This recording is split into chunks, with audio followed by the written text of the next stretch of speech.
Hi hello ನಮಸ್ಕಾರ ತಮಗೆಲ್ರಿಗೂ. ಬನ್ನಿ ಈ ಆನ್ಲೈನ್ ತರಗತಿಗೆ ತಮಗೆಲ್ಲರೂ ಆತ್ಮೀಯವಾದಂತಹ ಸ್ವಾಗತ. ನಾವು ನಿನ್ನೆ ತರಗತಿಯಲ್ಲಿ ಏನು ಮಾಡಿದ್ವಿಪ್ಪ ಅಂದರೆ ಭಾಗಾಕಾರ ವಿಷಯದ ಮೇಲೆ ಸಾಕಷ್ಟು ಕಾನ್ಸೆಪ್ಟನ್ನು ತಿಳ್ಕೊಂಡಿದ್ವಿ. ಲೆಕ್ಕ ಯಾವ ರೀತಿ ಮಾಡ್ತೀವಿ, ಅದರಲ್ಲಿ ಏನಿರ್ತಕ್ಕಂಥ ಇಂಪಾರ್ಟೆಂಟ್ ಪಾಯಿಂಟ್ಸ್ ಅಂತ ತಿಳ್ಕೊಂಡಿದ್ವಿ. ಸೊ ಅದೇ ವಿಡಿಯೋದ ಮೇಲೆ ಅದೇ ವಿಷಯದ ಮೇಲೆ ಇಂಪಾರ್ಟೆಂಟ್ ಕ್ವಶನ್ಸ್ನಾದಂತಹ 4 ಆಯ್ಕೆಯ ಪ್ರಶ್ನೆಗಳನ್ನು ತಂದಿದ್ದೇನೆ. ಸೊ ಇದು ಬಹಳ ಮುಖ್ಯವಾದಂತಹ ಪ್ರಶ್ನೆಗಳು. ಸರಿಯಾಗಿ ಸಣ್ಣ ಸಣ್ಣ ಪ್ರಶ್ನೆಗಳಿಂದ ದೊಡ್ಡ ದೊಡ್ಡ ಪ್ರಶ್ನೆಗೆ ಹೋಗೋಣ. ಪ್ರತಿಯೊಂದು ಲೆಕ್ಕವನ್ನು ಸರಿಯಾಗಿ ಕೇಳಲೇಬೇಕು ನೀವು. ಸೊ ಒಂದು ನೋಟ್ ಬುಕ್ ತೊಗೊಳ್ರಿ, ಕರೆಕ್ಟಾಗಿ ಒಂದು ರೂಮಲ್ಲಿ ಕೂತ್ಕೊಳ್ರಿ, ಯಾರ್ದು ಡಿಸ್ಟರ್ಬೆನ್ಸ್ ಇಲ್ಲಾರ್ದೆ ಪ್ರತಿ ಲೆಕ್ಕವನ್ನು ನಾನು ಹೇಳ್ತಾ ಹೋಗ್ತೀನಿ, ಸರಿಯಾಗಿ ನೀವು ಮಾಡ್ತಾ ಹೋಗ್ರಿ. ಸೊ ನಾನು ಮಾಡೋಕ್ಕಿಂತ ಮೊದಲೇ ನೀವು ವಿಡಿಯೋವನ್ನು ಪಾಸ್ ಮಾಡಿ ಲೆಕ್ಕವನ್ನು ಮಾಡಿ ಅದರಂತರ ವಿಡಿಯೋ ನೋಡ್ರಿ, ನಿಮಗೂ ಗೊತ್ತಾಗುತ್ತೆ ನೀವು ಎಷ್ಟು ಕಲ್ತಿದ್ದೀರಿ ಅಂತ. ಸೊ ಬನ್ನಿ ಮಾಡೋಣ. ಈ ಪ್ರಶ್ನೆ ನೋಡ್ರಿ ಏನಿದೆ. ಸೊ ನೋಡ್ರಿ ಕ್ವಶನ್ ನಂಬರ್ ಏನು, ಕ್ವಶನ್ ಏನಂದ್ರೆ 40 ಡಿವೈಡೆಡ್ ಬೈ, ಇದು ಭಾಗಾಕಾರ ಚಿಹ್ನೆ. ಸೊ 40 ಭಾಗಲೆ 8 ಇಸ್ ಈಕ್ವಲ್ ಟು 5. ಇಲ್ಲಿ ಭಾಜಕ ಎಷ್ಟಿದೆ ಅಂತ ಅಂದ್ರೆ ಆ ಮನುಷ್ಯ ಏನ್ ಮಾಡಿದಾರೆ ಅಂದ್ರೆ ಈ ಪ್ರಶ್ನೆ ತೆಗೆದಂತ ಆಲ್ರೆಡಿ ಭಾಗಾಕಾರ ಮುಗಿದು ಉತ್ತರನೂ ಕೊಟ್ಬಿಟ್ಟಾರೆ. 8 ಎಷ್ಟೇ 40, 8 5 40. ಇದೊಂದು ಪ್ರಶ್ನೆ, ಇದು ಉತ್ತರ. ಆ ಕ್ವಶನ್ ಇಲ್ಲಿ ಇದೆ ಭಾಜಕ ಎಷ್ಟಿದೆ ನೋಡ್ರಿ. In the expression 40 divided by 80 is equal to 5. What is the divisor ಅಂತ ಕೇಳ್ತಾನೆ. ಇಲ್ಲಿ ಡಿವೈಸರ್ ಯಾವುದು ನಿಮಗೆ ನಿನ್ನೆ ಹೇಳಿದ್ದೆ, ಭಾಜ್ಯ ಯಾವುದು, ಭಾಜಕ ಯಾವುದು, ಶೇಷ ಯಾವುದು ಅಂತ. ಸೊ ಭಾಗಲಬ್ಧ ಯಾವುದು. ಸೊ ನೆನಪಿರ್ಲಿ, ಫಸ್ಟ್ ನಂಬರ್ ಕ್ವಶನ್ ಕೊಟ್ಟಿರ್ತಾರಲ್ಲ, ಸೊ ಕ್ವಶನ್ ಏನು ಕೊಟ್ಟಿರ್ತಾರ ಫಸ್ಟ್ ಈ ರೀತಿ ಕ್ವಶನ್ ಕೊಟ್ಟಿರ್ತಾರೆ. ಸೊ ಇದರಲ್ಲಿ ಎರಡು ವಿಶೇಷ ಪದಗಳಿದಾವೆ. ಫಸ್ಟ್ನೇದು ಭಾಜ್ಯ, ಸೊ ಎರಡನೇದು ಭಾಜಕ. ಸೊ ನಮ್ಮ ಕ್ವಶನ್ ಕೇಳಿದ್ದು ಭಾಜಕ ಅಂತ ಕೇಳಿದಾನೆ. ಸೊ ಡಿವೈಸರ್ ಅಂತ ಕೇಳ್ತಿದಾರ. ಸೊ ನಮಗ 8 ಸರಿಯಾದ ಉತ್ತರ. ಯಾಕಪ್ಪ ಅಂದ್ರೆ 8 ಭಾಜಕ ಆಗಿದೆ. So divisor in the expression what is the divisor ಅಂದ್ರೆ 8 ನಮ್ಮ ಸರಿಯಾದ ಉತ್ತರ. ಆಪ್ಷನ್ ಆಗೈತೆ ನೋಡ್ರಿ, 40 8 5 4. ಸೊ ನೋಡ್ರಿ ಈ ಆಪ್ಷನ್ ಅಲ್ಲಿ ಸರಿ ಇದೆ. ಸೊ ಹಾಗಾದ್ರೆ ಸರ್ 40ಕ್ಕೆ ಏನಂತಾರ ನೋಡಿ, ಹೇಳಿದೆ ಭಾಜ್ಯ ಅಂದ್ರೆ ಡಿವೈಡೆಂಡ್. ಸೊ ಬನ್ನಿ ಇದಕ್ಕೆ ಅಂತಾರ, ಇದು ಉತ್ತರ ಸರ್. ಇದು ಭಾಗಲಬ್ಧ ಕನ್ನಡದಲ್ಲಿ, ಇಂಗ್ಲಿಷ್ನಲ್ಲಿ ಕೋಶೆಂಟ್ ಅಂತಾರೆ. ಸೊ ನೆನಪಿರ್ಬೇಕು ಇವೆಲ್ಲ ಮಾಹಿತಿ. ಸೊ ನೋಡ್ಬಿಡಮ್ ಬರೀ ಒಂದ್ಸಲ ಕ್ಲೀನಾಗಿ. 8ರಿಂದ 40ನ್ನ ಭಾಗಿಸ್ತೀವಿ. 8 5 40. ಸೊ 0 0. ಈ 8ನ್ನ ಭಾಜಕ ಅಂತೀವಿ, ಈ 40ನ್ನ ಭಾಜ್ಯ ಅಂತೀವಿ, ಈ 5ನ್ನ ಭಾಗಲಬ್ಧ ಅಂತೀವಿ, ಇದನ್ನ ಶೇಷ ಅಂತೀವಿ. ಸೊ ಇಂಗ್ಲಿಷ್ನಾಗ ಆದ್ರೆ ಕೇಳ್ರಿ, ಇದನ್ನ ಡಿವೈಸರ್ ಅಂತೀವಿ, 8ನ್ನ ಡಿವೈಸರ್ ಅಂತೀವಿ, 40ನ್ನ ಡಿವೈಡೆಂಟ್ ಅಂತೀವಿ, ಸೊ 5ನ್ನ ಕೋಶೆಂಟ್ ಅಂತೀವಿ, 0ನ್ನ ರಿಮೈಂಡರ್ ಅಂತೀವಿ. ಸೊ ನಿಮಗೆ ಕ್ಲೀನಾಗಿ ಗೊತ್ತಿರಬೇಕು ಇರ್ತಕ್ಕಂಥ 4 ಪದಗಳು ಯಾವ್ಯಾವು, ಅವಕ್ಕೆ ಏನಂತಾರಂತ. Okay clean. ನೆಕ್ಸ್ಟ್ ಹೋಗೋಣ ಬನ್ನಿ. ಅದಕ್ಕಿಂತ ಮುಂಚೆ ಸ್ವಲ್ಪ ಸರಿಯಾಗಿ ತಿಳ್ಕೊಳ್ರಿ. ಬನ್ನಿ ಏನಿದೆ. ಸೊ ನಮ್ಮ ಚಾಲೆಂಜ್ ಕೋಚಿಂಗ್ ಕ್ಲಾಸಸ್ ಕಡೆಯಿಂದ ನಿಮ್ಗೆಲ್ರಿಗೂ ಆನ್ಲೈನ್ ಕ್ಲಾಸಸ್ ಆಲ್ರೆಡಿ ಸ್ಟಾರ್ಟ್ ಆಗಿದೆ. ಸೊ ಯಾರೆಲ್ಲ ಇದನ್ನ ನೀವು online class ತಗೊಬಂದ್ರೆ for 3rd 4th 5th ಈಗ ಪ್ರೆಸೆಂಟ್ ಯಾರು 3ನೇ ತರಗತಿ 4ನೇ ತರಗತಿ ಹಾಗೂ 5ನೇ ತರಗತಿಯಲ್ಲ ಯಾರೆಲ್ಲ ಓದ್ತಾ ಇದ್ರಲ್ಲ ಆ ಮಕ್ಕಳಿಗೋಸ್ಕರ ನಮ್ಮಲ್ಲಿ ನವೋದಯ ಆನ್ಲೈನ್ ಕ್ಲಾಸಸ್ ಅಂತೇಳಿ ತಂದಿದ್ದೀವಿ. ಸೊ ಕೇವಲ 4,000 ರೂಪಾಯಿಗಳಿಗೆ ಮಾತ್ರ. ಇದು ನವೋದಯ ಪರೀಕ್ಷೆಯವರೆಗೂ ನವೆಂಬರ್ 28 ತನಕ ಇರ್ತದೆ. ಸೊ ನವೋದಯ ಒಂದು ಪ್ಯಾಕೇಜ್ ಆಗಿರ್ತದೆ, ಕೇವಲ 4,000 ಮಾತ್ರ. ಸೊ ಆಲ್ರೆಡಿ ನಾವು ಸ್ಟಾರ್ಟ್ ಮಾಡಿದ್ದೀವಿ. ಬೇಗ ಯಾರೆಲ್ಲ ಬಂದು ನಿಮಗೆ ಜಾಯ್ನ್ ಆಗ್ಬೇಕಂದ್ರೆ ಕೆಳಗೆ ಕೊಟ್ಟಿರ್ತಕ್ಕಂಥ ನಂಬರ್ನ ಮಾಡ್ಬೇಕು. 9447771212 ಅಥವಾ 9900206243 ಕರೆ ಮಾಡಬೇಕು. ನಮ್ಮ ಆನ್ಲೈನ್ ಕೋರ್ಸ್ ನೀವು ತಗೊಳ್ಳೋದ್ರಿಂದ ನಿಮಗೆಲ್ಲ ಏನೆಲ್ಲ ಸಿಗ್ತದ ಬಂದು ನೋಡ್ರಿ. First live classes in Google meet. ನಾವು ಪ್ರತಿದಿನ ನಿಮಗೆ ನಾವೇನು ಮಾಡ್ತೀವಿ ಅಂದರೆ ಲೈವ್ ಕ್ಲಾಸ್ ಕೊಡ್ತಾ ಹೋಗ್ತೀವಿ ಗೂಗಲ್ ಮೀಟಲ್ಲಿ. ಸೆಕೆಂಡ್, PDF ನೋಟ್ಸ್, ಪ್ರತಿ ಚಾಪ್ಟರ್ ಮೇಲೆ PDF ನೋಟ್ಸ್ನ ಕಳಿಸ್ತಾ ಹೋಗ್ತೀವಿ. ನೀವು ಪ್ರತಿಯೊಂದನ್ನು ಸಾಲ್ವ್ ಮಾಡ್ಬೋದು. ಕ್ಲಿಯರಾ? ಎರಡನೇದು ವೀಕ್ಲಿ ಟೆಸ್ಟ್. ನಾವು ಟೆಸ್ಟನ್ನು ಕಂಡಕ್ಟ್ ಮಾಡ್ತೀವಿ, ನೀವು ಪ್ರತಿಯೊಂದು ಟೆಸ್ಟ್ ಅಟೆಂಡ್ ಮಾಡ್ಬೋದು. ಸೊ ಹಾಗಾಗಿ ಏನು ಮಾಡೋಕಪ್ಪ ಅಂದರೆ ನೋಡ್ರಿ, ಮತ್ತೆ ಏನು PPT ಪ್ರೆಸೆಂಟೇಷನ್. ಕೇವಲ ನಾವು ಪಾಠವನ್ನು ಮಾಡಲಾರ್ದೆ ಜಸ್ಟ್ ನಾವು ಕಾನ್ಸೆಪ್ಟ್ ಹೇಳೋದು ಪ್ರೆಸೆಂಟೇಷನ್ ಮಾಡ್ತೀವಿ. PPT ಮುಖಾಂತರ ನಿಮಗೆಲ್ಲ ಪ್ರತಿಯೊಂದನ್ನು ಏನು ಮಾಡ್ತೀವಿ ಅಂದರೆ ಪಾಠ ಬೋಧನೆಯನ್ನು ಮಾಡ್ತಾ ಹೋಗ್ತೀವಿ. Live on recorded class in challenge coaching classes app. ನಿಮಗೆ ಲೈವ್ ಕ್ಲಾಸು ಸಿಗ್ತದ, ಅದೇ ರೀತಿ ರೆಕಾರ್ಡ್ ಕ್ಲಾಸು ಸಿಗ್ತದೆ ಇಲ್ಲಿ ಚಾಲೆಂಜ್ ಕೋಚಿಂಗ್ ಕ್ಲಾಸಸ್ ಆ್ಯಪ್ ಒಳಗಡೆ. ಸೊ ಯಾವಾಗ ನೀವು ಆನ್ಲೈನ್ ಕ್ಲಾಸಸ್ಗೆ ನೀವು ಯಾರ್ಯಾರು ಅಡ್ಮಿಷನ್ ತಗೊಂಡ್ರೆ ಅವ್ರಿಗೆ ಇದೆಲ್ಲ ಸಿಗ್ತದ. Next one interaction. ಸೊ ನಾವು ನೀವು ಇಬ್ರು ಏನ್ ಮಾಡೋದಪ್ಪ ಅಂದ್ರೆ ಡಿಸ್ಕಸ್ ಮಾಡ್ಬೋದು ಜೊತೆಯಾಗಿ correct live to live each other. So ಹಾಗಾಗಿ ಏನ್ ಮಾಡ್ಬೋದಪ್ಪ ಇಂಟ್ರಾಕ್ಷನ್ ಮಾಡ್ಬೋದು. ಡೌಟ್ ಸೆಷನ್, ಒಂದು ಕ್ಲಾಸ್ ಡೌಟ್ ಸೆಷನ್ ಅಂತಾನೆ ಇರ್ತದ. ಸೊ ಇಷ್ಟೆಲ್ಲ ಸೌಲಭ್ಯಗಳು ತಮಗೆ ಯಾರೆಲ್ಲ ಆನ್ಲೈನ್ ಕ್ಲಾಸ್ಗೆ ನೀವು ಯಾರು ರಿಜಿಸ್ಟ್ರೇಷನ್ ಮಾಡ್ಕೊಂತೀರಿ. ಸೊ ಇನ್ನೇನು ಬಹಳ ದಿನ ಟೈಮ್ ಉಳಿದಿಲ್ಲ. ಸೊ ಕ್ವಿಕ್ಲಿ ಬೇಗನೆ ಈ ನಂಬರ್ಗೆ ಕರೆ ಮಾಡಿ ಅಡ್ಮಿಷನ್ ಮಾಡಿಸ್ಕೊಳ್ರಿ. ಆಲ್ರೆಡಿ ಸ್ಟಾರ್ಟ್ ಆಗಿದೆ ಕ್ಲಾಸ್. ಸೊ ಈ ನಂಬರ್ನ ನೀವು ನೋಟ್ ಮಾಡ್ಕೊಂಡ್ಬಿಡ್ರಿ ಈಗಲೇ. ಯಾರೆಲ್ಲ 3, 4, 5 ಎಲ್ಲ ಯಾರೆಲ್ಲ ಓದ್ತಾ ಇದ್ರೆ ಅವ್ರಿಗೆಲ್ಲ. So in both Kannada medium and English medium ಎರಡು ಕಡೆ. ಅರ್ಥ ಆಯ್ತಲ್ವಾ? ಸೊ ಬನ್ನಿ ನೆಕ್ಸ್ಟ್ ಕ್ವಶನ್ ಹೋಗೋಣ.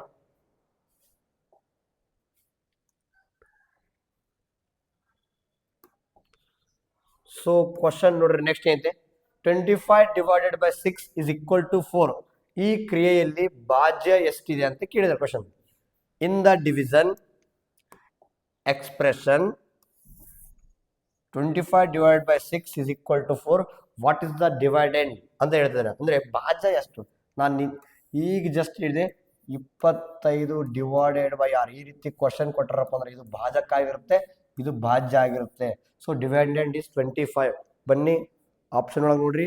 So option A is the right answer. ನಿಮ್ಗೆಲ್ಲರಿಗೂ ತಿಳಿತಾ ಇದೆ ಅನ್ಕೊಳ್ತಾ ಇದ್ದೀನಿ. ಬಹಳ ಸಿಂಪಲ್. ಸೊ ನಮಗೆ ಗೊತ್ತಿರ್ಬೇಕು ಭಾಜ್ಯ ಯಾವುದು, ಭಾಜಕ ಯಾವುದು, ಡಿವೈಡೆಂಡ್ ಯಾವುದು, ಡಿವೈಸರ್ ಯಾವುದು, ಕೋಶಂಟ್ ಯಾವುದು, ರಿಮೈಂಡರ್ ಯಾವುದು ಅಂತ ಪ್ರತಿಯೊಂದನ್ನು ನಾವು ತಿಳ್ಕೊಬೇಕು. Next question. So next question ಬರ್ರಿ. So 30 divide by 7 is equal to 4. ಈ ಕ್ರಿಯೆಯಲ್ಲಿ ಭಾಗಲಬ್ಧ ಎಷ್ಟಿದೆ ಅಂತ ಕೇಳ್ತಿದ್ದಾರೆ ಕ್ವಶನ್.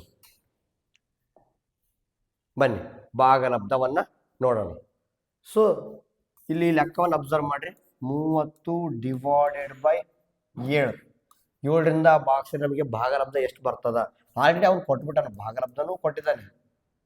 ಸೊ ನೋಡ್ರಿ, ಇದು ಭಾಜ್ಯ, ಇದು ಭಾಜಕ. ಇಲ್ಲಿ ಬಂದಂತ ಉತ್ತರ ಇದಕ್ಕ ಭಾಗಲಬ್ಧ ಅಂತೀವಿ. It means quotient. ಸೊ ನಾವು ಯಾವಾಗ ಡಿವೈಸರ್ ಇಂದ ಡಿವೈಡೆಂಡ್ ನ ಡಿವೈಡ್ ಮಾಡ್ತೀವೋ ನಾವು ಬರ್ತಕ್ಕಂಥ ಉತ್ತರ ಕೋಶೆಂಟ್ ಆಗಿರ್ತದೆ. ಕೊನೆಯಲ್ಲಿ ಭಾಗ ಆಗ್ಲಾರ್ದಕ್ಕಂಥ ಉಳಿದ ಸಂಖ್ಯೆ ರಿಮೈಂಡರ್ ಆಗಿರ್ತದೆ. ಸೊ ನಮಗೆ ಇಲ್ಲಿ ಜಸ್ಟ್ ಭಾಗಲಬ್ಧ. It means what is the quotient? Quotient is 4. So answer is option C. So ನೋಡ್ರಿ, ಪ್ರತಿಯೊಂದನ್ನ ನೀವು ತಿಳ್ಕೋಬೇಕು ಯಾವ್ದು ಎಲ್ಲೆಲ್ಲಿದೆ ಅಂತ. ಬನ್ನಿ ನೆಕ್ಸ್ಟ್ ಕ್ವಶನ್ ನೋಡ್ರಿ. 50 divided by 8 is equal to 6. ಈ ಕ್ರಿಯೆಯಲ್ಲಿ ಶೇಷ ಎಷ್ಟಿದೆ? ಇಟ್ ಮೀನ್ಸ್ ರಿಮೈಂಡರ್ ಎಷ್ಟು ಅಂತ ಕೇಳಿದ್ರೆ, ಅಂದ್ರೆ ಕೊನೆಯಲ್ಲಿ ಭಾಗ ಆಗಲಾರ್ದು ಉಳಿದ ಸಂಖ್ಯೆ ಅಂತ. ಸೊ ಇದಕ್ಕೆ ನೀವು ಲೆಕ್ಕ ಮಾಡ್ಬೇಕಾಗತ್ತೆ. ಇಷ್ಟೊತ್ತು ಭಾಜ್ಯ ಕೇಳಿದ್ರೆ ಇಲ್ಲಿರ್ತಿತ್ತು, ಭಾಜಕ ಕೇಳಿದ್ರೆ ಇದಾಗಿರ್ತಿತ್ತು, ಭಾಗಲಬ್ಧ ಕೇಳಿದ್ರೆ ಅದ್ರ ಶೇಷ ಮಾತ್ರ ನಾವು ಲೆಕ್ಕ ಮಾಡ್ಬೇಕಾಗತ್ತೆ. ಬನ್ನಿ ಇದು ಏನ್ ಮಾಡ್ಬೇಕು? ಸಿಂಪಲ್. 8ರಿಂದ 50 ಭಾಗಿಸ್ತೀರಿ. 8 ಎಷ್ಟಲೇ? 8ರ ಮಗೆ 50 ಇಲ್ಲ, 50ಕ್ಕಿಂತ ಚಿಕ್ಕ ಸಂಖ್ಯೆ 48 ಇದೆ. ಸೊ 8 6 48 ತಗೊಂತೀರಿ. ಸೊ ನೆಕ್ಸ್ಟ್ ಕಳಿತೀರಿ. 0ಗೆ 8 ಹೋಗಲ್ಲ, ಕ್ಯಾರಿ ಕೊಡ್ತೀರಿ. 10ರಾಗ 8 ಹೋದ್ರೆ 2, 5ರಾಗ 5 ಹೋದ್ರೆ 0. ನೋಡ್ರಿ, ಇಲ್ಲಿ ಬಂದಂಥದ್ದು ಭಾಗಲಬ್ಧ 6 ಐತೆ, ಇಲ್ಲಿ ಆಲ್ರೆಡಿ ಕೊಟ್ಬಿಟ್ಟಾನ. ಸೊ ಇದಕ್ಕೆ ಸಂಬಂಧ ಪಡಲ್ಲ. ನಮಗೆ ಕೇಳಿದ್ದೇನು? What is the remainder? The remainder is only 2. So ಯಾವಾಗ ಅದೇನಾಗಿದೆ? ಡಿವೈಡ್ ಆಗ್ಲಾರ್ದೇ ಉಳಿತಾ ಇದೆ ಕೊನೆಯಲ್ಲಿ. So therefore answer is option 4. The answer is 2. So ಬನ್ನಿ ಆಪ್ಷನ್ 4 ಅಲ್ಲಿ ನಿಮಗೆ ಸರಿಯಾದ ಉತ್ತರ ಸಿಗ್ತಾ ಇದೆ. ನಾನು ಹೇಳ್ತಾ ಇದ್ದ ಪ್ರತಿಯೊಂದು ಪ್ರಶ್ನೆ ಏನ್ ಮಾಡ್ಬೇಕು ನೀವು? ನಾನು ಲೆಕ್ಕ ತಂದ ತಕ್ಷಣ ವಿಡಿಯೋನ ಪಾಸ್ ಮಾಡಬೇಕು, ಲೆಕ್ಕ ಮಾಡ್ಬೇಕು, ತದನಂತರ ನಾನು ವಿಡಿಯೋ ನೋಡ್ಬೇಕು. ಪ್ರತಿಯೊಂದು ಲೆಕ್ಕವನ್ನು ಅಷ್ಟೇ ಮಾಡ್ಬೇಕು ನಿಮಗೆ, ಅವಾಗ ಗೊತ್ತಾಗುತ್ತೆ. ಬನ್ನಿ ನೆಕ್ಸ್ಟ್ ಕ್ವಶನ್ ನೋಡೋಣ. ಶೇಷವಿಲ್ಲದಾಗ ಭಾಜ್ಯ ಕಂಡುಹಿಡಿಯುವ ಸೂತ್ರ. Formula to find the dividend when there is no remainder. So ನೀವು ಅದಕ್ಕಿಂತ ಮೊದಲು ನಿಮ್ಗೆ ಕಾನ್ಸೆಪ್ಟ್ನಾಗ ಏನ್ ತಿಳ್ಬೇಕಪ್ಪ ಅಂದ್ರೆ, ಸರ್ ಭಾಜ್ಯ ಕೊಟ್ಟ ಮೊದಲು ಏನ್ ಮಾಡ್ಬೇಕು ನಾವು ಅಂತ ತಿಳ್ಕೊಬೇಕು, ನೆನ್ಪಿಟ್ಕೋಬೇಕು. ಸೊ ಭಾಜ್ಯ ಕೇಳಿದ್ರೆ ಏನು ಮಾಡ್ಬೇಕು? ಫಸ್ಟ್ನೇ ಕೆಲಸ ಮಲ್ಟಿಪ್ಲಿಕೇಶನ್ ಮಾಡ್ಬೇಕು. ನಮ್ಮ ಕಾನ್ಸೆಪ್ಟ್ ಅಂತ ತಿಳಿಬೇಕು. ಭಾಜ್ಯ ಇದ್ದಾಗ ಭಾಜ್ಯವನ್ನ ಕ್ವಶನ್ ಮಾಡಿದ್ರೆ ನಾವು ಗುಣಿಸ್ಬೇಕು. ಇಟ್ ಮೀನ್ಸ್ ಗುಣಾಕಾರ. ಸರ್ ಅದೇ ರೀತಿ ಭಾಜಕವನ್ನ ಕೇಳಿದ್ರೆ ಇದು ನಿಮಗೆ ಗೊತ್ತಿರಬೇಕು, ಭಾಗಾಕಾರ. ಇಟ್ ಮೀನ್ಸ್ ಡಿವೈಡ್ ಮಾಡಬೇಕು. ಸೊ ಅದೇ ರೀತಿ ಭಾಗಲಬ್ಧ ಕೇಳಿದ್ರೆ ಸೊ ಇದಕ್ಕೆ ಏನ್ ಮಾಡೋದು? ಇದನ್ನು ಭಾಗಿಸ್ಬೇಕು. ಅಂದ್ರೆ ಡಿವೈಡೆಂಡ್ ಕೇಳಿದ್ರೆ ಮಲ್ಟಿಪ್ಲಿಕೇಶನ್ ಮಾಡಬೇಕು, ಡಿವೈಸರ್ ಕೇಳಿದ್ರೆ ಡಿವೈಡ್ ಮಾಡಬೇಕು, ಡಿವಿಷನ್ ಮಾಡಬೇಕು. ಅದೇ ರೀತಿ ಕೋಶಂಟ್ ಅನ್ನ ಕೇಳಿದ್ರೆ ಡಿವಿಷನ್ ಮಾಡಬೇಕು. ಸರ್ ಯಾಕೆ ಇಲ್ಲಿ ಮಲ್ಟಿಪ್ಲಿಕೇಶನ್ ಮಾಡ್ತೀವಿ, ಇಲ್ಲಿ ಯಾಕೆ ಡಿವಿಷನ್ ಮಾಡ್ತೀವಿ? ಯಾಕಪ್ಪ ಅಂದ್ರೆ ಕೊಟ್ಟಂತ ಇರ್ತಕ್ಕಂಥ 4 ಪದಗಳು ಇರ್ತಕ್ಕಂಥದ್ದೇ 4 ವರ್ಡ್ಸ್. ಯಾವ್ಯಾವು ಏನಾಗ್ಬೋದು?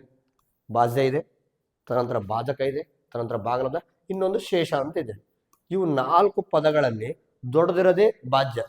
ಸೊ ದೊಡ್ಡ ಸಂಖ್ಯೆ ಯಾವಾಗ ನಮಗೆ ಬೇಕಾಗುತ್ತಾ ಅವಾಗೆಲ್ಲ ಗುಣಾಕಾರ ಕ್ರಿಯೆ ಮಾಡಬೇಕಾಗುತ್ತೆ. ಸೊ ಭಾಗಾಕಾರ ಕ್ರಿಯೆ ಇಟ್ ಮೀನ್ಸ್ ಡಿವಿಷನ್ ಏನ್ ಮಾಡುತ್ತಪ್ಪ ಅಂದ್ರೆ ಆನ್ಸರ್ನ ಲೆಸ್ ಮಾಡುತ್ತೆ, ಸಣ್ಣದು ಮಾಡುತ್ತೆ. ಸೊ ಭಾಜ್ಯ ಯಾವಾಗಲೂ ದೊಡ್ಡದಾಗಿರ್ತೈತೆ. ಸೊ ಹಾಗಾಗಿ ಏನ್ ಮಾಡ್ಬೇಕು, ಗುಣಿಸ್ಬೇಕು. ನಮಗೆ ತಿಳ್ಕೊಬೇಕು, ಭಾಜ್ಯವನ್ನ ಕೇಳ್ತಾನ ಗುಣಿಸ್ಬೇಕು. ಈ ನಮ್ಮ ಕ್ವಶನ್ ಅಷ್ಟೇ, ಭಾಜ್ಯ ಕೇಳಕತ್ತಾನ ಗುಣಿಸ್ಬೇಕು. ಇಲ್ಲಿ ಗುಣ ಎಲ್ಲಾದ್ರೂ ಗುಣಾಕಾರ ಆಯ್ತು ಏನ ಅಬ್ಸರ್ವ್ ಮಾಡ್ಬೇಕು. ಜಸ್ಟ್ ನೋಡ್ರಿ, ಇಲ್ಲಿ ಮಲ್ಟಿಪ್ಲಿಕೇಶನ್ ಐತಿ, ಓಕೆ ಬರ್ಬೋದು. ಇಲ್ಲಿ ಮಲ್ಟಿಪ್ಲಿಕೇಶನ್ ಐತಿ, ಬರ್ಬೋದು. ಇಲ್ಲಿ ಮಲ್ಟಿಪ್ಲಿಕೇಶನ್ ಐತಿ, ಬರ್ಬೋದು. ಇಲ್ಲಿ ನೋಡ್ರಿ ಪ್ಲಸ್ ಐತೆ, ಇದು ಬರಲ್ಲ. ಸೊ ಹಿಂಗೆ ನಾವು ಅಬ್ಸರ್ವ್ ಮಾಡ್ಬೋದು. ಸೊ ಏನ್ ಸರ್ ಮತ್ತೆ ಉಳಿಕಿದ್ದು ಈಗ ಏನಿರ್ಬೇಕು? ಅವ್ರ ಕ್ವಶನ್ ಒಳಗೆ ಹೇಳ್ಯಾರ ಶೇಷ ಇಲ್ಲದಾಗ ಅಂತ ಹೇಳಿದ್ರು, ಅಂದ್ರೆ ಶೇಷನೇ ಇಲ್ಲ ಅಂದ್ರೆ ಆಪ್ಷನ್ ಶೇಷ ಅನ್ನೋ ಪದ ಇದ್ರೆ ತೆಗೆದು ಬಿಡ್ಬೇಕು. ನೋಡಂಬರಿ, ಇಲ್ಲಿ ಶೇಷ ಅನ್ನೋ ಪದ ಇಲ್ಲೇನು ಕಾಣುತ್ತಾ? ಕಾಣ್ತಾ ಇಲ್ಲ. ಇಲ್ಲಿ ಶೇಷ ಅನ್ನೋ ಪದ ಕಾಣುತ್ತಾ? ನೋಡಿ ಕಾಣ್ತಾ ಇದೆ, ತೆಗೆದು ಬಿಡ್ಬೇಕು. ಯಾಕಂದ್ರೆ ಶೇಷ ಇಲ್ಲದಾಗ ಸೂತ್ರ ಕೇಳಕತ್ತಾನ. ಸೊ ಅದಕ್ಕೆ ಈ ಶೇಷ ಇಲ್ಲದಾಗ ಸೂತ್ರ. ಈ ಆಪ್ಷನ್ ಮೊದಲೇ ಹೋಗಿತ್ತು. ಹಂಗಾರೆ ಬನ್ನಿ, ಇಲ್ಲಿ ಶೇಷ ಅನ್ನೋ ಪದ ಐತೆ, ಇದನ್ನು ಹೋಯ್ತು. So answer is option A. ನೋಡ್ರಿ ಎಷ್ಟು ಈಸಿ, ನನ್ನ ಸೂತ್ರನೇ ಬರಲಿಲ್ಲ ಆದ್ರೆ ಆನ್ಸರ್ ಸಿಕ್ತು. ಆದ್ರೆ ನೆನಪಿಟ್ಕೋಬೇಕು, ಭಾಜ್ಯ ಕೇಳೇನ ಕಂಡಿಡ್ಬೇಕಂದ್ರೆ ಗುಣಿಸ್ಬೇಕು. ಯಾವ್ದಾವ್ದನ್ನ ಗುಣಿಸ್ಬೇಕು? ಜಸ್ಟ್ ಇಲ್ಲಿರ್ತಕ್ಕಂಥ 2 ಪದವನ್ನು ಗುಣಿಸ್ಬೇಕು, ಭಾಜಕ ಇಂಟು ಭಾಗಲಬ್ಧ. ನೋಡ್ರಿ, ಸೊ ಇದನ್ನ ನೀವು ತಿಳ್ಕೊಳ್ರಿ. ಸೊ ಶೇಷನೇ ಇಲ್ಲ ಸರ್, ಹಾಗಾದ್ರೆ ಶೇಷ ಇದ್ರೆ ಏನ್ ಮಾಡ್ಬೇಕು? ಸಿಂಪಲ್, ಏನ್ ಮಾಡ್ಬೇಕಪ್ಪ ಅಂದ್ರೆ ಭಾಜಕ ಇಂಟು ಭಾಗಲಬ್ಧ ಮಾಡಿ ಕೊನೆಯಲ್ಲಿ ಪ್ಲಸ್ ಶೇಷ ಮಾಡ್ಬೇಕು. ಶೇಷ ಒಂದ್ ವೇಳೆ ಕೊಟ್ಟಿದ್ದ, ಸರ್ ಶೇಷವಿದ್ದಾಗ ಅಂತ ಪದ ಬಂದಿದ್ರೆ ಭಾಜಕ ಇಂಟು ಭಾಗಲಬ್ಧ ಪ್ಲಸ್ ಶೇಷ. ಇದನ್ನ ಬಹಳ ತಿಳ್ಕೊಳ್ರಿ. ಸೊ ನಂಬರ್ ಲೆಕ್ಕ ಬಂದ ಲೆಕ್ಕ ಮಾಡಕ್ ಯೂಸ್ ಆಗುತ್ತೆ. ಸೊ ನೆಕ್ಸ್ಟ್ ನಂಬರಿ. ಸೊ ಕ್ವಶನ್ ಬಂತು, ಶೇಷವಿದ್ದಾಗ ಭಾಜ್ಯ ಕಂಡಿಡಿಯುವ ಸೂತ್ರ. ಈ ಜಸ್ಟ್ ಹೇಳಿದೆ, ಶೇಷ ಕೊಟ್ಟಾಗ ಏನ್ ಮಾಡ್ಬೇಕಂತ. ಸೊ ನಾನು ನಿಮಗೆ ಇದು ಈಗ ಹೇಳ್ತೀನಿ, ನೋಡ್ಕೊಡ್ರಿ. ಭಾಜ್ಯ ಕೇಳಿದ್ರೆ ಏನ್ ಮಾಡ್ಬೇಕು? ಗುಣಿಸ್ಬೇಕು ಅಂತ ಫಸ್ಟ್. ಮತ್ತೆ ಶೇಷ ಇರಬೇಕಂದ್ರೆ ಶೇಷವಿದ್ದಾಗ the formula to find the dividend when there is a remainder. ಯಾವಾಗ ರಿಮೈಂಡರ್ ಇರ್ತತೆ? ಇಷ್ಟೊತ್ತು ರಿಮೈಂಡರ್ ಇಲ್ಲಾರ್ದಾಗ ನೋಡಿದ್ವಿ, ಈಗ ರಿಮೈಂಡರ್ ಇದ್ದಾಗ. ಸೊ ರಿಮೈಂಡರ್ ಇತ್ತಪ್ಪ ಅಂದ್ರೆ ಏನ್ ಮಾಡಬೇಕು? ಮೊದಲು ಶೇಷ ಇತ್ತಪ್ಪ ಅಂದ್ರೆ ಎಲ್ಲಾದ್ರೂ ಶೇಷ ಇರ್ಬೇಕು. ನೋಡ್ರಿ, ಎಲ್ಲಾದ್ರೂ ಶೇಷ ಐತೆ. ಸೊ ಎಲ್ಲದ್ರಾಗ ಶೇಷ ಐತೆ, ಮತ್ತೆ ಎಲ್ಲವನ್ನು ಭಾಜ್ಯ ಕೇಳಿದ್ರೆ. ಮೊದಲು ನಿಮ್ಗೆ ಗೊತ್ತಿತ್ತು ಭಾಜ್ಯ ಕೇಳಿದ್ರೆ ಗುಣಿಸ್ಬೇಕು ಅಂತ ನಿಮ್ಗೆ ಗೊತ್ತಿರ್ಬೇಕು. ಭಾಜ್ಯವನ್ನ ಕೇಳಿದ್ರೆ ಗುಣಿಸ್ಬೇಕು, ತದನಂತರ ಶೇಷ ಇತ್ತಪ್ಪ ಅಂದ್ರೆ ಲಾಸ್ಟಿಗೆ ಕೂಡಿಸ್ಬೇಕು. ಸೊ ಬನ್ನಿ, ಕೊನೆಯಲ್ಲಿ ಶೇಷ ಕೂಡಿಸ್ಬೇಕು. ಸೊ ಭಾಜಕ ಇಂಟು ಭಾಗಲಬ್ಧ ಮೈನಸ್ ಐತೆ, ತಪ್ಪು, ಪ್ಲಸ್ ಇರ್ಬೇಕು, ಕೂಡಿಸ್ಬೇಕು, ಶೇಷವನ್ನು ಕೂಡಿಸ್ಬೇಕು. ಭಾಜಕ ಇಂಟು ಭಾಗಲಬ್ಧ ಪ್ಲಸ್ ಶೇಷ, ಇದು ಉತ್ತರ, ಸರಿಯಾದ ಉತ್ತರ. ಆದ್ರೆ ಆಪ್ಷನ್ ಸಿ ನೋಡಮ್ರಿ, ಭಾಜಕ ಇಂಟು ಭಾಗಲಬ್ಧ ಇಂಟು ಶೇಷ, ನೋ, ತಪ್ಪು. ಶೇಷ ಜಸ್ಟ್ ಆ್ಯಡ್ ಮಾಡ್ಬೇಕಷ್ಟೇ. ಬನ್ನಿ, ಭಾಜ್ಯ ಇದ್ಕೊಂಡು ಭಾಜಕ ಇಂಟು ಶೇಷ, ತಪ್ಪು. ಶೇಷವನ್ನು ಗುಣಿಸ್ಬಾರ್ದು, ನೆನಪಿಟ್ಕೋ. ಫಾರ್ಮುಲಾ ಎಷ್ಟು ಇಂಪಾರ್ಟೆಂಟ್ ಅಪ್ಪ ಅಂದ್ರೆ ನಿಮಗೆ ಲೆಕ್ಕ. ಈ ಕಾನ್ಸೆಪ್ಟ್ ಮೇಲೆ ಪ್ರತಿ ವರ್ಷ ಒಂದು ವರ್ಷ ಬಿಟ್ಟು ಇದೇ ಫಾರ್ಮುಲಾ ಮೇಲೆ ಫೈಂಡ್ ದ ಭಾಜ್ಯವನ್ನ ಕೇಳೋದಕ್ಕೆ, ಡಿವೈಡೆಂಡ್ ಕೇಳೋದಕ್ಕೆ ಕ್ವಶನ್ ಮೇಲೆ ಬಹಳ ರೈಸ್ ಮಾಡಿದ್ದಾರೆ. ಸೊ ಹಾಗಾಗಿ ಫಾರ್ಮುಲಾ ನಾವು ಚಂದ ನೆನಪಿಟ್ಕೋಬೇಕು. ಸೊ ನೆನಪಿಟ್ಕೋರಿ. ಸೊ ನಮ್ಮ ಭಾಜ್ಯ ಕಂಡಿಡಿಯೋ ಸೂತ್ರ ಯಾವ್ದಪ್ಪ ಅಂದ್ರೆ ಭಾಜ್ಯ ಇಸ್ ಈಕ್ವಲ್ ಟು ಭಾಜಕ ಇಂಟು ಭಾಗಲಬ್ಧ ಪ್ಲಸ್ ಶೇಷ. Next question. ಸೊ ಇನ್ನೊಂದು ಸೂತ್ರ ಇದಾಮಿ, ಇನ್ನೊಂದು ಸೂತ್ರ ಬರ್ತದೆ. ಒಟ್ಟು 4 ಸೂತ್ರದ ಬಹಳ ಇಂಪಾರ್ಟೆಂಟ್. ಕೇಸರಿ ಶೇಷವಿಲ್ಲದ ಭಾಜಕ ಕಂಡಿಡಿಯೋದು. ನಾನು ಆಲ್ರೆಡಿ ಹೇಳಿದೆ, ಭಾಜಕ ಹೇಳ್ಬೇಕಂದ್ರೆ ಜಸ್ಟ್ ಭಾಗಿಸ್ಬೇಕು.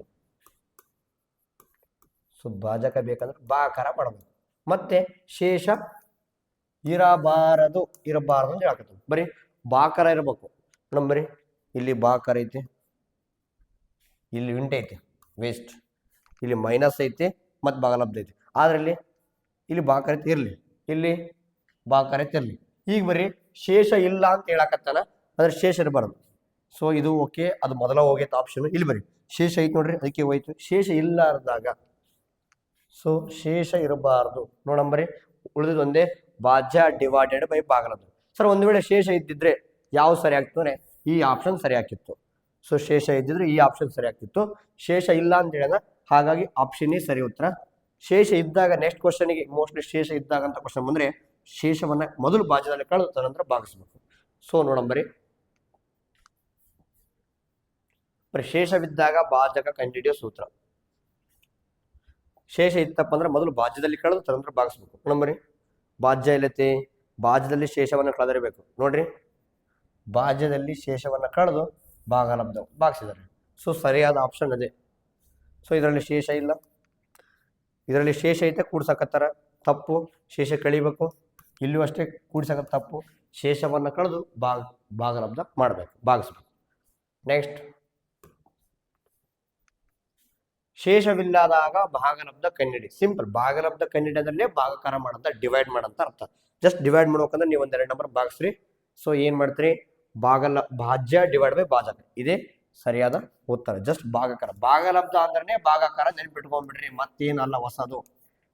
ಭಾಗಲಬ್ಧ ಕಂಡಿಡಿ ಅಂದ್ರೆ ಕ್ವಶನ್ ನ ಫೈಂಡ್ ಔಟ್ ಮಾಡ್ರಿ, ರಿಮೈಂಡರ್ ಫೈಂಡ್ ಔಟ್ ಮಾಡಿದ್ರೆ ಭಾಗಿಸ್ಬೇಕು.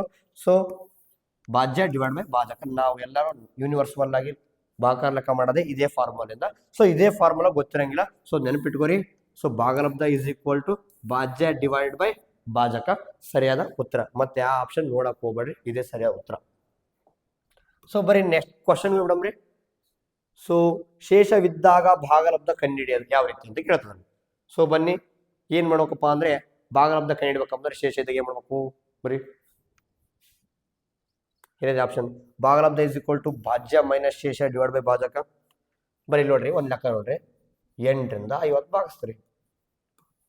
8 ಎಷ್ಟಲೆ 8 48, 2 ಉಳಿತು ಶೇಷ. ಅವ್ರು ಕೇಳಕತ್ತಿರೋದು ಭಾಗಲಬ್ಧ ಕಂಡುಹಿಡಿಬೇಕಂತೆ ಶೇಷ ಇದ್ದಾಗ. ಅಂದ್ರೆ ಏನ್ ಮಾಡ್ಬೇಕು, ಈ 6 ಯಾವಾಗ ಬರ್ತಂತ ಅಂತ ಕೇಳ್ತಾರೆ. ಅಂದ್ರೆ ಇದು 6 ಕೊಟ್ಟಿಲ್ಲ, 8 ಕೊಟ್ಟಾನ, 50 ಕೊಟ್ಟಾನ, 2 ಕೊಟ್ಟಾನ. ಅಂದ್ರೆ 8 ಭಾಜಕ, 50 ಭಾಜ್ಯ, 2 ಶೇಷ. ಸರ್ ಹೆಂಗ್ ಬರ್ತೈತಿ ಈ ನಂಬರ್, ಹೆಂಗ್ ಬರ್ತೈತಿ? ಸೊ ಏನ್ ಮಾಡ್ಬೇಕು, 50ರಾಗ 2 ಕಳೀರಿ, ಎಷ್ಟು ಬಂತು, 48 ಬಂತು. ಅವಾಗ 8ರಿಂದ ಭಾಗಿಸ್ರಿ, 8 48. ಎಸ್, ಅಂದ್ರೆ ಭಾಜ್ಯ ಮೈನಸ್ ಶೇಷ ಡಿವೈಡೆಡ್ ಬೈ ಭಾಜಕ. ಇಲ್ಲ ನೋಡ್ರಿ, ಭಾಜ್ಯ ಮೈನಸ್ ಶೇಷ ಡಿವೈಡೆಡ್ ಬೈ ಭಾಜಕ. ಅವ ನಮಗೇನ್ ಸಿಕ್ತು, 6 ಬರುತ್ತೆ. ಸೊ ಆಪ್ಷನ್ ಇಸ್ ಉತ್ತರ, ಇದೇ ಉತ್ತರ, ಸರಿಯಾದ ಉತ್ತರ. ಈಗ ನೋಡ್ರಿ ಕ್ವಶನ್ ಬಂತು, ಕರೆಕ್ಟಾಗಿ ಅಬ್ಸರ್ವ್ ಮಾಡೋದು. ಇಷ್ಟೊತ್ತು ನೀವು ಫಾರ್ಮುಲಾ ತಿಳ್ಕೊಂಡ್ರಿ. ಸೊ ಭಾಗಲಬ್ಧ ಬೇಕಪ್ಪ ನೋಡಿ, ಕ್ವಶನ್ ಏನೈತೆ ನೋಡ್ರಿ. ಸೊ ಭಾಜ್ಯ ಇಸ್ ಈಕ್ವಲ್ ಟು ಅಂದ್ರೆ ಡಿವೈಡೆಡ್ ಇಸ್ ಈಕ್ವಲ್ ಟು 4785, ಭಾಜಕ 23, ಭಾಗಲಬ್ಧ ಕೇಳಕತ್ತಾರ ಅಂದ್ರೆ ಭಾಗಿಸ್ರಿ ಅಂತ ಹೇಳಕತ್ತಾರ. ಬರ್ರಿ, ಸೊ ಕರೆಕ್ಟ್ ಭಾಗಾಕಾರ ಲೆಕ್ಕ ಮಾಡಮ್ ಬರ್ರಿ. 23ರಿಂದ ಭಾಗಿಸ್ಬೇಕೈತೆ. ಈಗ 23 ಬಗ್ಗೆ ನೋಡ್ತಾ ಹೋದ್ರೆ 23 ಒಂದೇ 23, 23 2 46 ಆಗುತ್ತೆ. ಸೊ ಇಲ್ಲಿ 2 ಅಂಕಿ ಇದ್ದಾಗ ನಾವು ಇಲ್ಲಿ 2 ಅಂಕಿ ನೋಡ್ಬೇಕಾಗ್ತ, 47 ಮಗ್ಗಿಯಾಗಿಲ್ಲ, ಆದ್ರೆ 46 ಇರುತ್ತೆ. 23 2 46. ಸೊ 7ರಾಗ 6 ಹೋದ್ರೆ 1, 4 4 0. ನೆಕ್ಸ್ಟ್ 8 ಇಳಿಸಿದ್ವಿ, 18. 23 ಬಗ್ಗೆ 18 ಇಲ್ಲ.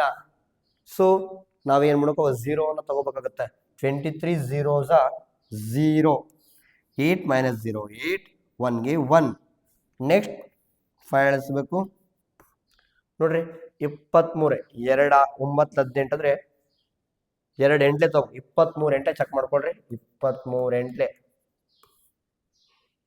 8 3 24, 8 2 16 2 18 ನೋಡ್ರಿ. 23 ಎಂಟ್ಲೆ 184, 23 ಎಂಟ್ಲೆ 184 ಕಳೆಕತ್ತೀನಿ ನೋಡ್ರಿ. 5 4 ಹೋದ್ರೆ 1, 8 ಗಂಟೆ 0, 1 0. ಸೊ ಬನ್ನಿ, ಲೆಕ್ಕ ಎಲ್ಲಿಗೆ ಮುಗಿದೋಯ್ತು. ಆ ಕ್ವಶನ್ ಹೆಂಗೆ ಕೇಳಿದ್ರು, ವಾಟ್ ಇಸ್ ದ ಕ್ವಶನ್ ಅಂತ ಕೇಳಿದ್ರು. ಸೊ 208 ಅನ್ನೋದು ಕ್ವಶನ್ ಆಗುತ್ತೆ. ಇಲ್ಲಿ 28 ಐತೆ, ಇಲ್ಲಿ 2008 ಐತೆ, ಇಲ್ಲಿ 208 ಐತೆ, ಇದೇ ಉತ್ತರ ಆಗುತ್ತೆ. ಇದು 280 ತಪ್ಪಾಗುತ್ತೆ. ಸೊ ನಮ್ಮ ಉತ್ತರ ಆಪ್ಷನ್ ಬಿ ಯಲ್ಲಿದೆ. ಅವ್ರು ಶೇಷ ಕೇಳ್ತಾ ಇಲ್ಲ, ಅವ್ರು ಕೇಳಿದ್ದೇನೆ ಜಸ್ಟ್ ಭಾಗಲಬ್ಧ ಯಾವ್ದು ಬರುತ್ತಂತ ಕೇಳ್ತಾ ಇದಾರೆ. ಸೊ ಸರಿಯಾದ ಉತ್ತರ ಭಾಗಲಬ್ಧ 208. ಬನ್ನಿ ನೆಕ್ಸ್ಟ್ ಕ್ವಶನ್ ನೋಡಿ. ಸೊ ಭಾಜ್ಯವನ್ನ ಕೊಟ್ಟಿದ್ದಾರೆ 9860, ಭಾಗಲಬ್ಧ ಕೊಟ್ಟಿದ್ದಾರೆ 365, ಭಾಜಕ ಕೇಳ್ತಿದ್ದಾರೆ. ಭಾಜಕವನ್ನ ಕೇಳಿದ್ರೆ ಏನು ಮಾಡಬೇಕು ಅಂತ ಮೊದಲು ತಿಳ್ಕೊಳ್ರಿ. ಸೊ ಭಾಜಕವನ್ನ ಕೇಳಿದ್ರೆ ಭಾಗಿಸ್ಬೇಕು. ಸೊ ಹೆಂಗ್ ಭಾಗಿಸ್ಬೇಕು, ಸೂತ್ರ ಏನಿರುತ್ತೆ, ಭಾಜಕ ಇಸ್ ಈಕ್ವಲ್ ಟು, ಯಾವಾಗ ರಿಮೈಂಡರ್ ಇಲ್ಲಾರ್ದಾಗ ಭಾಜ್ಯ ಡಿವೈಡೆಡ್ ಬೈ ಭಾಗಲಬ್ಧ. ಸೊ ಭಾಜ್ಯ ಎಷ್ಟೈತಿ, 9860 ಐತಿ, ಭಾಗ ಎಷ್ಟೈತೆ 365. ಇವೆರಡನ್ನ ನಾವು ಈ ರೀತಿ ಹಚ್ಕೊಂಡು ಸಹ ಕಡತವನ್ನು ಹೊಡಿಬಹುದು, ಕ್ಯಾನ್ಸಲೇಷನ್ ಮಾಡ್ಬೋದು. ನಮಗೆ 365 ಅನ್ನೋ ದೊಡ್ಡ ನಂಬರ್ ಆಗುತ್ತೆ. ನಾವೇನ್ ಮಾಡ್ಬೋದು, ಕ್ಯಾನ್ಸಲೇಷನ್ ಮಾಡ್ಬೋದು. ಇದನ್ನು ಡಿವಿಷನ್ನೇ ಅಂತಾರೆ. ಸೊ ನೆನ್ಪಿಟ್ಕೊಳ್ರಿ. ಸರ್ ಹೆಂಗ್ ಸರ್ ಅಂದ್ರೆ ನೋಡ್ರಿ, 2ರಿಂದ 10ನ್ನ ಭಾಗಿಸ್ರೆ 2 5 10 ಬರ್ತದೆ, 0 0. ಅದೇ ನಾನು 10ನ್ನ 2ರಿಂದ ಕ್ಯಾನ್ಸಲ್ ಮಾಡ್ತೀನಿ, 2 1 2 5 ನೋಡಿ, ಆನ್ಸರ್ 5 ಅಂತ, ಇಲ್ಲಿನೂ 5. ಸೊ ಅದೇ ರೀತಿ ಕ್ಯಾನ್ಸಲೇಷನ್ ಮಾಡಬಹುದು. ಸೊ ಹಾಗಾಗಿ ನಾವು ಕ್ಯಾನ್ಸಲ್ ಮಾಡಂಬರಿ. ಬಿಡಿ ಸ್ಥಾನದಲ್ಲಿ ಒನ್ಸ್ ಪ್ಲೇಸಲ್ಲಿ 5 and 0 ಇದ್ರೆ ಆ ನಂಬರ್ ಟೋಟಲ್ ಆಗಿ 5 ಇಂದ ಹೋಗುತ್ತೆ. ಇದು 5ರ ಬಾಧ್ಯತೆ ನಿಯಮ, ಡಿವಿಸಿಬಿಲಿಟಿ ರೂಲ್ ಆಫ್ 5.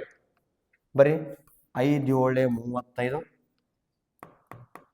5 7 35, 1 ಉಳಿತು, 5 3 15 ನೋಡಿ, 5 1 5 4 ಉಳಿತು, 5 9 45, 3 ಉಳಿತು, 5 7 35, 1 ಉಳಿತು, 5 2 10. ಹೌದಲ್ವಾ? ಸೊ 73 ಇಂದ ಈಗ ಸೀದಾ ಹೊಡೆದು ಬಿಡ್ರಿ, ಸೀದಾ ಹೋಗುತ್ತೆ. 73 1 73, 73 2 73 2 ಎಷ್ಟು ಗೊತ್ತಾ, 146. ಸೊ 73 2 146. ಸೊ 197ರಾಗ 146 ಕೇಳಿರಿ. ಸೊ 7ರಾಗ 6 1, 9 4 5, 1 1 0, 51 ಉಳಿತು, 512 ಆಗುತ್ತೆ, 512. ಸೊ 512 ಯಾವ ಮಗೆ ಹೋಗುತ್ತಾ ಗೊತ್ತಿಲ್ಲ ನಿಮ್ಗೆ. ಸೊ 73 ಎಷ್ಟೇ ಗೊತ್ತಿಲ್ಲ.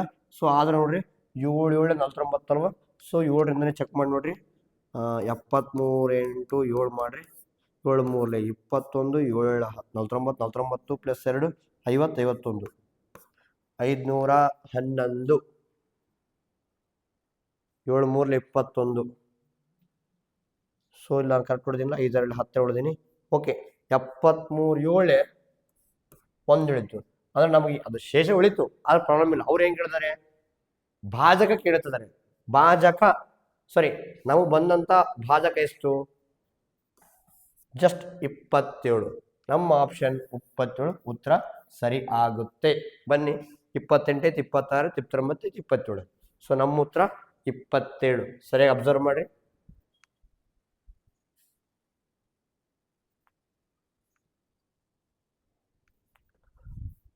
ಓಕೆ ನೋಡ್ರಿ, ಸೊ 73 7 511 ಆಗುತ್ತಾ.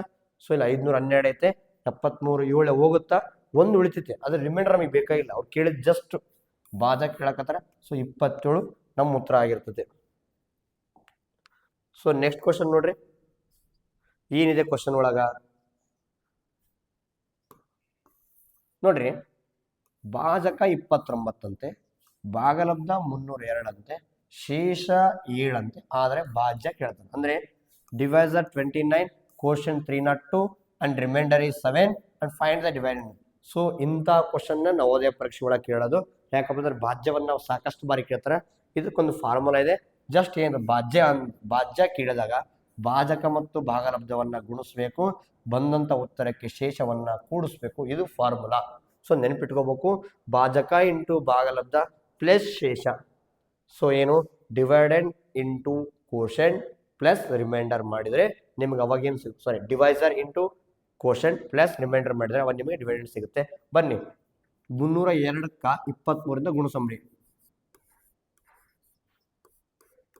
ಕರೆಕ್ಟಾಗಿ ಗುಣಿಸ್ರಿ. 9 2 18, 1 ಕ್ಯಾರಿ 8, 9 0 0ಗೆ 1 ಕೊಡ್ಸಿರಿ 1, 9 3 27. ಸೊ ಫಸ್ಟ್ 7 ಬರ್ರಿ, ಆಮೇಲೆ 2 ಬರ್ರಿ, ಪಕ್ಕದ ನಂಬರ್ ಕೊಡಕ್ಲ, ಪ್ಲಸ್ 2 2 4, 2 0 0, 2 3 6. ಇದನ್ನು ಕರೆಕ್ಟಾಗಿ ಆ್ಯಡ್ ಮಾಡಿರಿ. 8 5 7 6 2 8. ಈ ಬಂದಂಥ ಉತ್ತರಕ್ಕೆ ಶೇಷವನ್ನು ಕೂಡಿಸ್ರಿ. ಸೊ 8 7 5 8 ಪ್ಲಸ್ 7 ಆ್ಯಡ್ ಮಾಡಿರಿ. 8 + 7 15, 6 7 8, 8765 ಆಪ್ಷನ್ ಆಗೈತೆ ನೋಡ್ರಿ. Option 4th option ಒಳಗೈತೆ. ಸೊ ನಿಮಗೆ ಗೊತ್ತಾಗಬೇಕಾಯ್ತು ಇಂಥ ಕ್ವಶನ್ ಎಕ್ಸಾಮಿಗೆ ಕೇಳೋದು. ಸೊ ನೆನಪಿರಲಿ, ಭಾಜ್ಯ ಕೇಳಿದಾಗ ಏನು ಫಾರ್ಮುಲಾ ಬೇಕಪ್ಪ ಅಂದ್ರೆ ಇವೆರಡನ್ನ ಗುಣಿಸ್ಬೇಕು, ಭಾಜಕ ಇಂಟು ಭಾಗಲಬ್ಧ ಪ್ಲಸ್ ಶೇಷ ಮಾಡಬೇಕು. ಸೊ ನಾನು ಬನ್ನಿ ಈ ಕ್ವಶನ್ ಅನ್ನ ನೋಡಿ ಸರಿಯಾಗಿ ಕೇಳಿಸ್ಕೊರಿ. ಭಾಜ್ಯವನ್ನ ಕೊಟ್ಟಿದ್ದಾರೆ, ಭಾಜಕವನ್ನ ಕೊಟ್ಟಿದ್ದಾರೆ, ಭಾಗಲಬ್ಧವನ್ನ ಸಹ ಕೊಟ್ಟಿದ್ದಾರೆ. ಸೊ ಕ್ವಶನ್ ಒಳಗ ಶೇಷವನ್ನ ಕೊಟ್ಟಿದ್ದಾರೆ. ಸರಿಯಾಗಿ ಅಬ್ಸರ್ವ್ ಮಾಡ್ರಿ. ಸಿಂಪಲ್ ಅದ, ಭಾಗಕಾರ ಮಾಡ್ರಿ, ಶೇಷ ಎಷ್ಟು ಉಳಿತು ನೋಡಂತ ಹೇಳಿದ್ದಾರೆ. ಸಿಂಪಲ್ ಆಗಿ ಆಲ್ರೆಡಿ ಅವ್ರು ಏನ್ ಮಾಡಿದ್ದಾರೆ, ಆಲ್ರೆಡಿ ಭಾಗಲಬ್ಧನೂ ಕೊಟ್ಬಿಟ್ರೆ ನಮಗೆ ಇವೆರಡೇ ಸಾಕಾಗಿತ್ತು ಭಾಕಾರ ಮಾಡಕ್ಕೆ. ಇವೆರಡು ಭಾಕಾರ ಮಾಡಿದ್ರೆ ನಮ್ಗೆ ಡೈರೆಕ್ಟ್ ಭಾಗಲಬ್ಧ ಶೇಷ ಸಿಗುತ್ತೆ. ಆದ್ರೆ ಕ್ವಶನ್ ಒಳಗೆ ಏನ್ ಭಾಗಲಬ್ಧನೂ ಕೊಟ್ಟನ ಶೇಷ ಅಷ್ಟೇ ಕೇಳಕತ್ತಾನ. ಸೊ ಅವಾಗ ಏನ್ ಮಾಡ್ಬೇಕು, ಇವೆರಡನ್ನ ಗುಣಿಸಿ ಬರೋ ಉತ್ತರ ಇದ್ರೆ ಕಳೆದ್ರೂ ಬರ್ತೈತೆ. ಇಲ್ಲ ಸರ್ ನಾನು ಡೈರೆಕ್ಟ್ ಭಾಕಾರ ಮಾಡಿ ತೆಗಿತೀನಿ ಅದನ್ನು ಪ್ರಾಬ್ಲಮ್ ಇಲ್ಲ. ಸಿ ನಾವೇನ್ ಮಾಡ್ಬೇಕು, ಭಾಕಾರ ಮಾಡ್ಬಿಡೋಣ ಸೀದಾ. 17ರಿಂದ ಭಾಗಿಸ್ರಿ, ಭಾಗಲಬ್ಧ ಬರುತ್ತೆ, ಕೊನೆಯಲ್ಲಿ ಶೇಷ ಬರ್ತಾ, ಆ ಕೊನೆಯಲ್ಲಿ ಶೇಷ ಬಂದಿರತಕ್ಕಂಥ ಉತ್ತರನೇ ಉತ್ತರವಾಗಿರುತ್ತದೆ. ಸೊ ಈ ಪ್ರಶ್ನೆಗೆ ನೀವೇ ಉತ್ತರವನ್ನ ಕಾಮೆಂಟ್ ಮಾಡಬೇಕು. ಸೊ ನೆನಪಿರಲಿ. ಸೊ ಇದನ್ನ ನೆನಪಿರಲಿ. ಇದಕ್ಕೆ ನೀವೇ ಈ ಕ್ವಶನ್ಗೆ ಕ್ವಶನ್ ನಂಬರ್ 26ಗೆ ನೀವೇನ್ ಮಾಡಬೇಕು, ಕಾಮೆಂಟ್ ಮಾಡ್ರಿ. ಇದೊಂದು ಕ್ವಶನ್ ನೋಡ್ರಿ, 28,756 13ರಿಂದ ಭಾಗಿಸಿದಾಗ ಬರುವ ಭಾಗಲಬ್ಧ ಎಷ್ಟು? ಸರಿಯಾಗಿ ಕೇಳಿಸ್ರಿ. What is the quotient when 28,756 divided by 13? So ಇದನ್ನ ನೋಡ್ರಿ, ಇದನ್ನ ಕ್ಲೀನ್ ಮಾಡಂಬರಿ. 13ರಿಂದ ಭಾಗಿಸ್ಬೇಕಂತ ಯಾವ್ದಕ್ಕೆ, ಇದಕ್ಕೆ ಜಸ್ಟ್ ಭಾಗಿಸಂಬರಿ.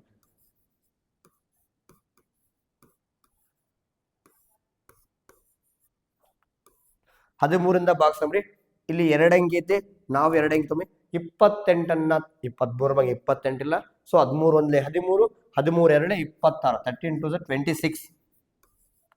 ಸೊ ಸಣ್ಣ ತಗೋಬೇಕು. 8ರಾಗ 6 2, 2ರಾಗ 2 0. ನೆಕ್ಸ್ಟ್ 7 ಸರಿ, ಮತ್ತೆ 27 ಆಯ್ತು. 27 ಮಗ್ಗಿಯಾಗಿಲ್ಲ. 13 2 26, 13 2 26. ಸೊ 7ರಾಗ 6 1, 2ರಾಗ 2 0. ನೆಕ್ಸ್ಟ್ ನಂಬರ್ ಓಡಿ ಬಂದ್ಬಿಡ್ತೈತೆ. 15 ಆಯ್ತು. 13 ಮಗ್ಗೆ ಮತ್ತೆ 15 ಇಲ್ಲ, ಅದಕ್ಕಿಂತ ಸಣ್ಣ 13 ಅದ. 13 1 13. ಸೊ 5ರ 3 ಹೋದ್ರೆ 2 ಕಡೆ ಬರಿತೀನಿ, 1ರಾಗ 1 ಹೋದ್ರೆ 0. ನೆಕ್ಸ್ಟ್ ನಂಬರ್ 6ಅನ್ನ ತಂದು ಸೀದಾ ಇಳಿಸ್ತೀನಿ. ಸೊ 26 ಆಗುತ್ತೆ. 13 ಮಗ್ಗೆ 26 ಅದ. 13 2 26.